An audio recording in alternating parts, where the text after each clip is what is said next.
Okay, may sumama na sa aking kamay. Lagay daw natin dito. Okay, the Four of Cups. This one is in reverse. Six of Cups. The Lovers. Ayan na. The Knight of Swords reverse. The King of Wands. King of Wands. And the Moon. The Moon is here.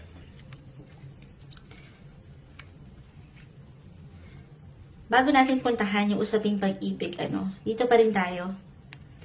Gusto ko munang mag-add up pa ng ilang messages when it comes to your career, trabaho, gawain, maging ano pa man yan, Taurus, 2024, maaaring andito pa rin, okay, yung pagiging productive nyo. Actually, medyo may imbalance pa nga dito.